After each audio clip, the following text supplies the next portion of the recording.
You're watching JCT TV. This is Bible study for the 21st century.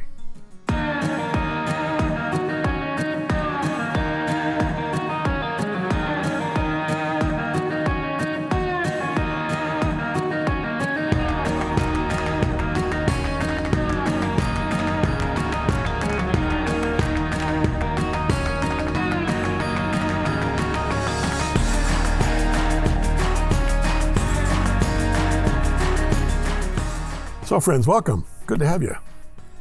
I'm going to deal with something here that all of us need to engage in, and that's a discussion, and Jesus is the one who brings it to our attention.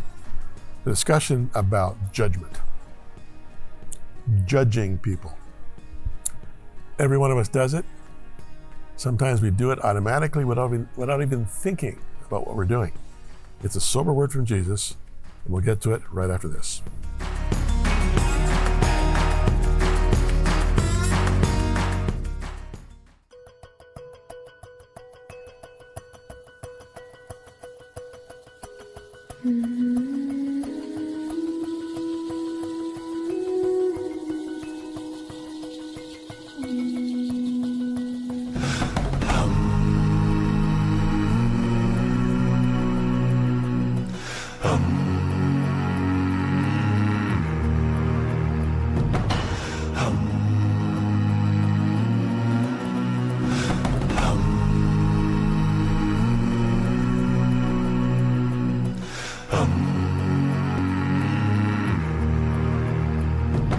Assure you, from the inside, it is happening.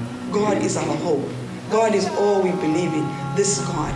And He has called us to be the repairers of wars and to take care of the widow and the orphan in their time of need. And that is exactly what we do. Lives are changing. Why? Because Jesus is Lord. And why?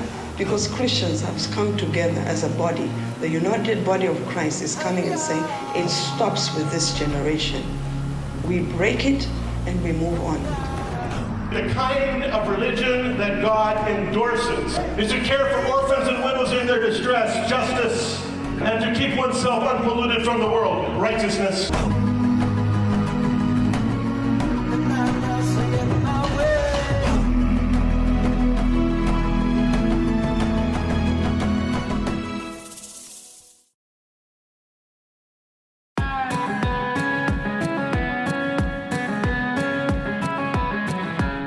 Last program, we were in the Sermon on the Plain that Jesus preaches, and we're still there.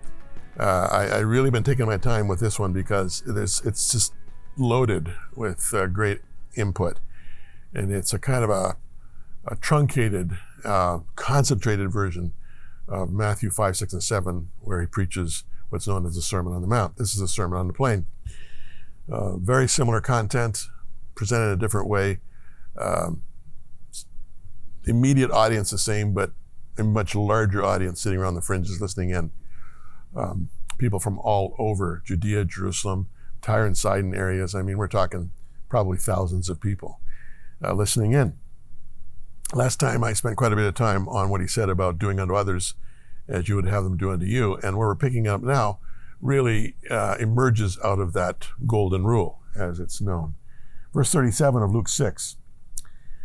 Judge not, and you shall not be judged. Condemn not, and you shall not be condemned. Forgive, and you will be forgiven. Give, and it will be given to you. Good measure, pressed down, shaken together, running over, to be put into your bosom. For with what the same measure you use, it will be measured back to you. Okay.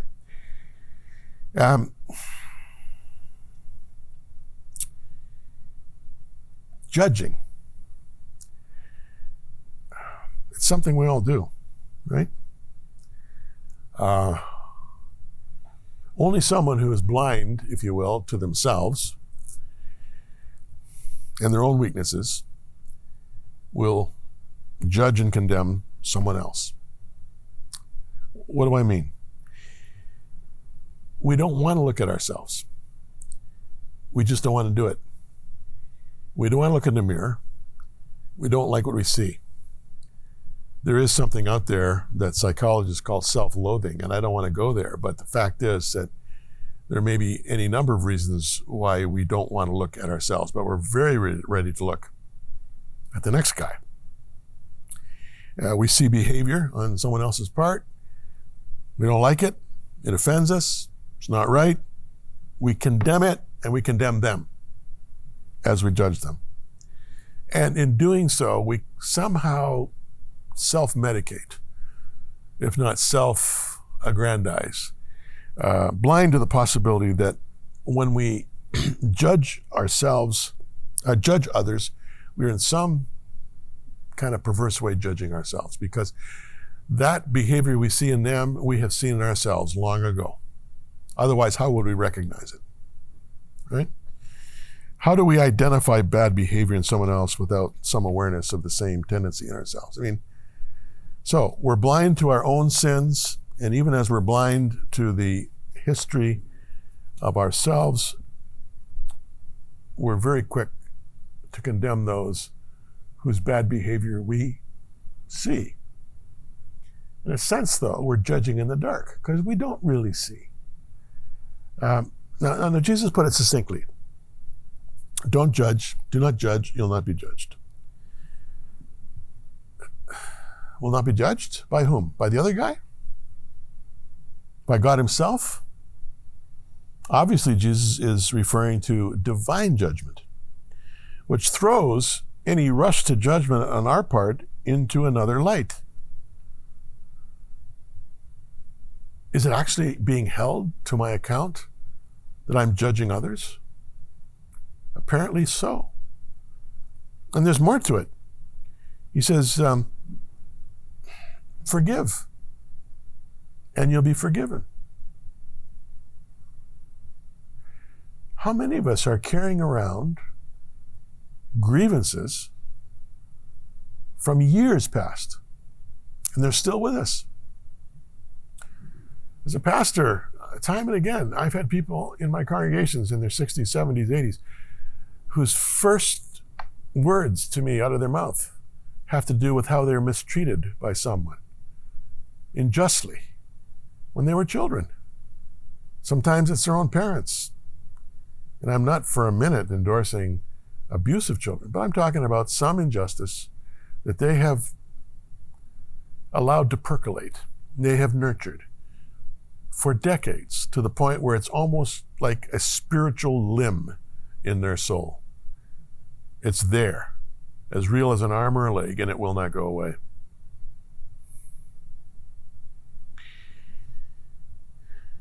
How can we pray the Lord's Prayer and not forgive? Because right there in the middle of the Lord's Prayer, forgive us our trespasses as we've forgiven those who've trespassed against us.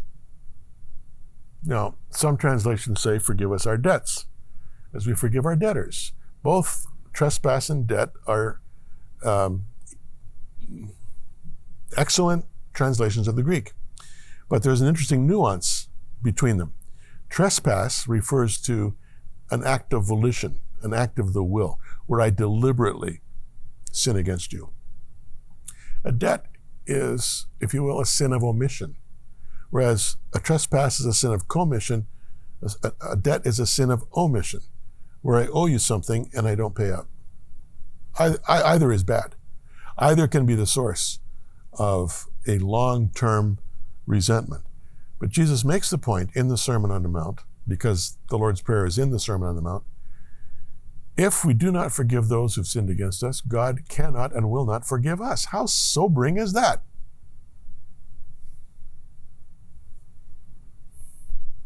If you want to avoid God's judgment, don't judge your neighbor.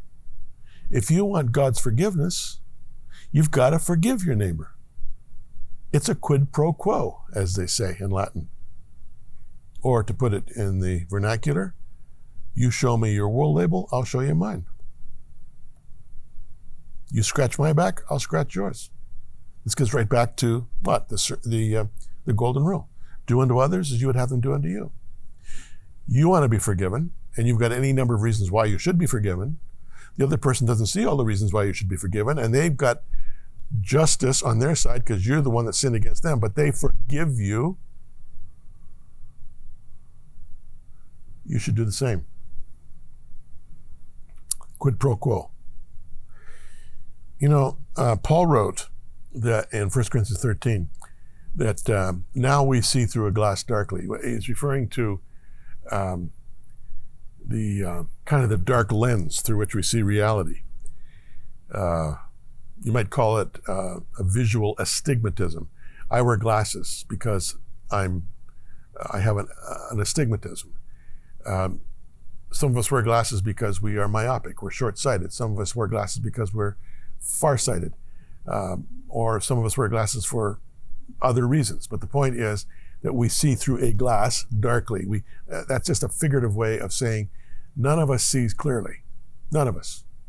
Even those who have 20/20 vision, we're not seeing clearly. The point being that we're not really going to see clearly until we enter into the presence of the Lord on the other side. Then we will see clearly. Then we will know as we have been known. And so there's so much more to the picture than meets the eye. We're essentially blind, you and me. We are, to the mysteries of life, even as we contend for our narrow view of things. And I do mean narrow, because it's very difficult sometimes to rid ourselves completely of our selfishness, of that astigmatism that narrows everything down to self-focus. You know, Paul, when he said this, may have been thinking of Jesus' words, can the blind lead the blind? Will they not fall into a pit? A blind teacher will have blind students. And at best, we have irritated eyes.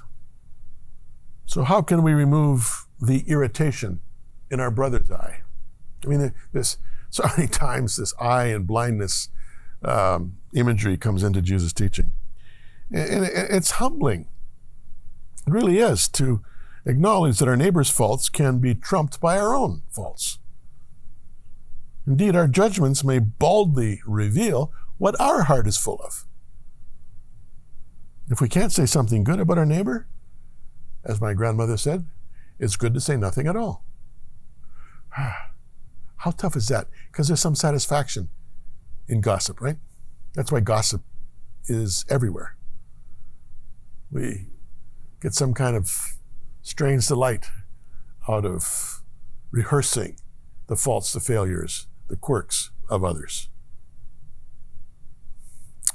If you can't say something good, don't say anything. If you can't affirm, say nothing. If we can remember that everybody on this planet is better in some way than we are, that's a good place to start. I have known illiterate farmers when I was a child. My dad was pastoring in the prairies. They couldn't read their Bible, but they could read the seasons. They could read the weather. They could read what would contribute to growth and what wouldn't. They could read a week before it happened, their horse or their cow becoming ill. They could read the sun. They could read stuff that couldn't be learned in school. They couldn't read my grade 1 reader, but they were far superior to me in that regard. Everybody is superior in some way.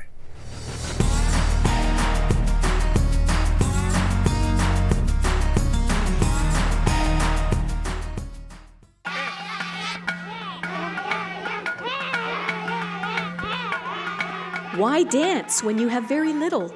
When you live from day to day with food insecurity, rampant disease, sickness, and death? You dance because your heart is full of love for God and your hope is strong. WOW has come alongside as the hands and feet of the Lord, providing both home-based care and assurance of God's love. You're happy and you've got to dance. Please support WOW. Let's keep them dancing.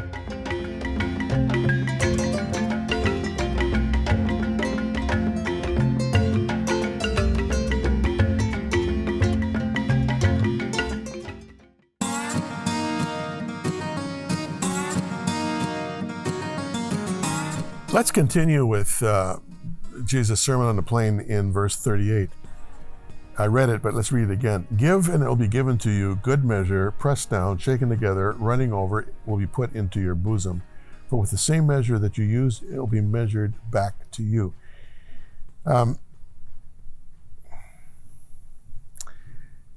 This is not rocket science.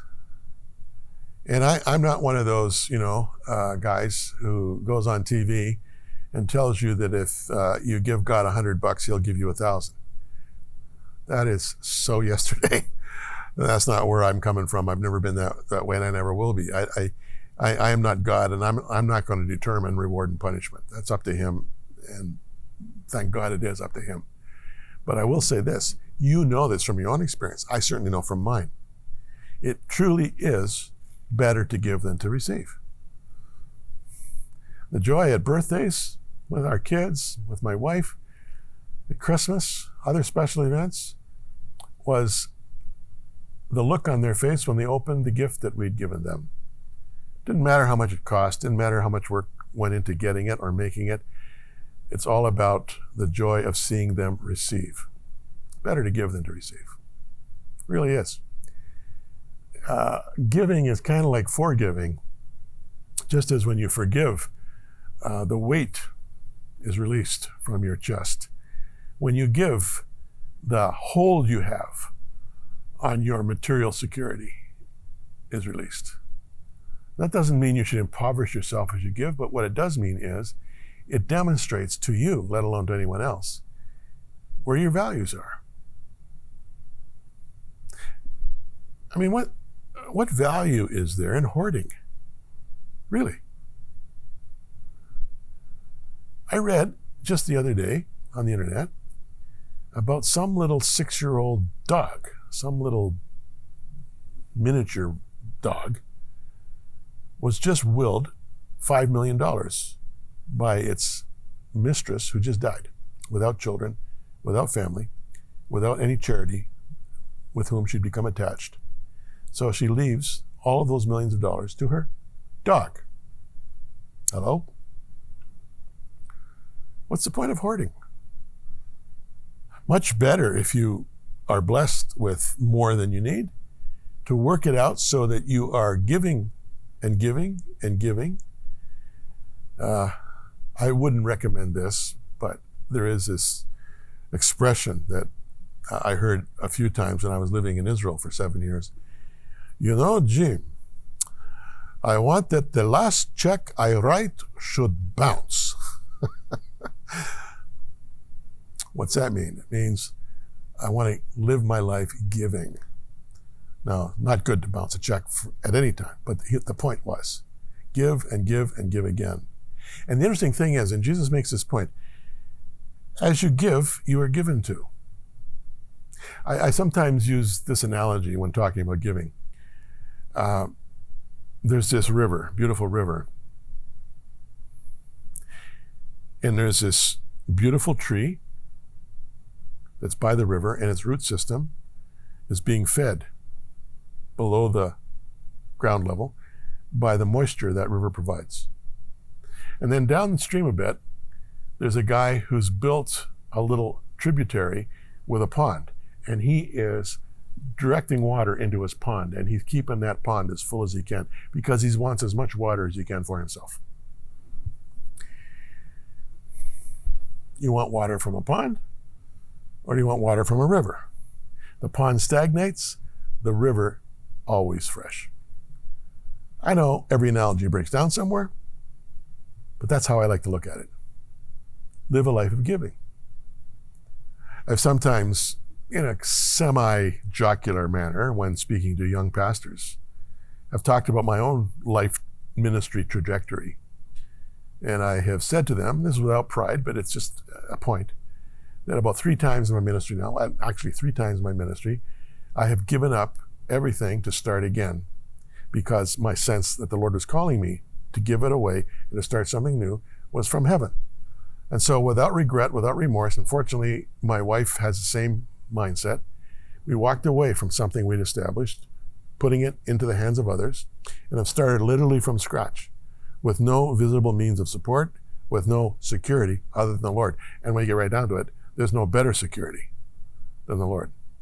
And so in that sense, I've been afflicted with downward mobility. Every time the next chapter has been more fulfilling than the past chapter, as great as it was. Give and it shall be given unto you is a profound truth.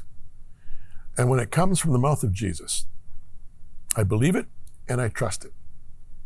And I'm not suggesting for a minute that in order to get, you got to give. I'm not saying that.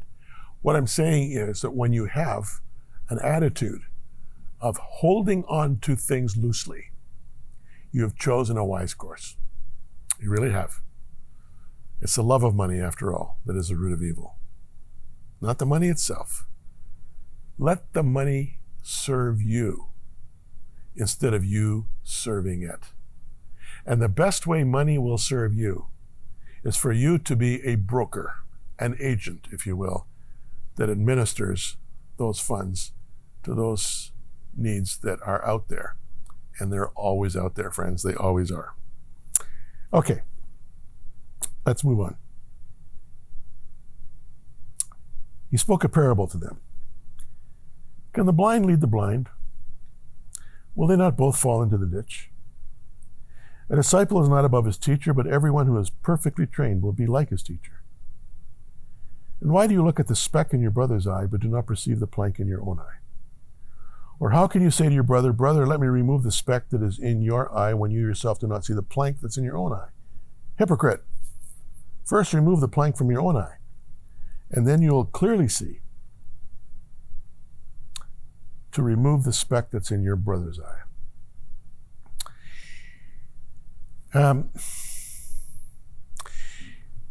Jesus concludes the Sermon on the Plain with three powerful sentences. The first of all is this: calling Jesus Lord has meaning only if his words are put into practice. And so those who, fail to do so, hang on, I've jumped ahead. Let me back off. Back up. If you're going to call Jesus Lord, there are some things you've got to do. And one of them is to be self-aware. Because this is a relational thing here. This isn't just us looking to the Lord. The Lord's looking at us. We're in some kind of a partnership, some kind of a companionship, some kind of a friendship here. This is a relational thing. All right? So, you have, on the one hand, been calling Jesus Lord. He is your teacher. And if you've been perfectly trained, he says you'll act perfectly. And that is one of Jesus' exaggerations for the sake of emphasis. Nevertheless, in your training, you're still going to have times when you're not going to see clearly. And you're going to look at your brother, and you're going to see a speck, a little bit of sawdust in his own eye. He's holding it, and you see it, and you pry his eyelids apart, and you're trying to pull it out. At the same time, you got a log in your own eye. How can you do that? Impossible, all right? You can't remove the speck when you yourself don't see the plank. Jesus says you got to remove the plank, then see clearly to remove the speck that's in your brother's eye. A good tree, he says, does not bear bad fruit, nor does a bad tree bear good fruit. For every tree is known by its fruit. People do not gather figs from thorns, nor do they gather grapes from a bramble bush. A good man out of the good treasure of his heart brings forth good. An evil man out of the evil treasure of his heart brings forth evil. For out of the abundance of the heart, his mouth speaks. So, again, why do you call me Lord, Lord, and don't do these things that I say? I'm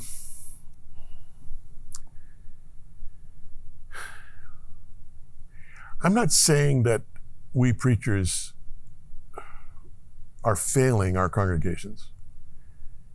There's a lot of preachers who are much better at preaching than I am. I know that to be true. I just have to read some of their sermons to know how good they are. But I do know this, that it's very easy sometimes for us to, preach about gentle Jesus, good and mild, as Charles Wesley put it lyrically in that beautiful hymn about children. We talk about gentle Jesus, meek and mild, and we don't talk about the Jesus who says, you call me Lord? Okay, practice what you preach. See, it's not just a case of having some kind of a philosophical bent towards the gospel. I mean, there's a lot of reasons why you should. But the gospel is not a philosophy, and the gospel is not an ideology. The gospel is a way of living. Faith is action based on belief. And if we say we believe Jesus, then we've got to do what he's called us to do. And as he says in the Sermon on the Mount, be compassionate and merciful. Understand your own flaws before you look at the flaws of others. Understand that God shows us mercy and we should show mercy to others.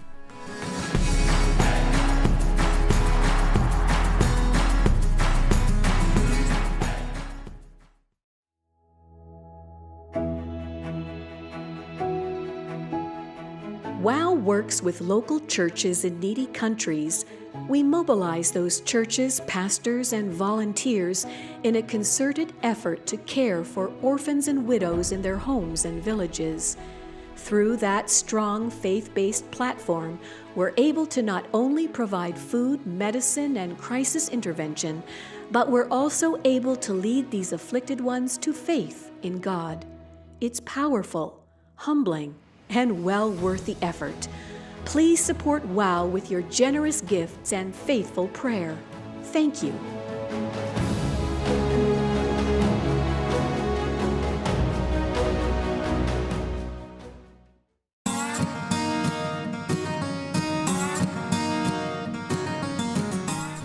Friends, when I talk about putting your trust in Jesus and that trust being a way of life, I really mean it. And the way that happens is by us acknowledging that Jesus wants to dwell in our hearts, to use that lovely analogy. He wants access to our spirit. He wants access to our mind. Not with mind control, don't go there, but no, with spirit control, if you will. Teaching us how to love God, teaching us how to love neighbor, teaching us the way of righteousness and justice, teaching us his word, but also teaching us how to reach out to the needy around us. And it really just starts with a simple prayer. God, be merciful to me. I'm a sinner. I confess it, and I invite you into my life. That's step number one. It's amazing what follows after.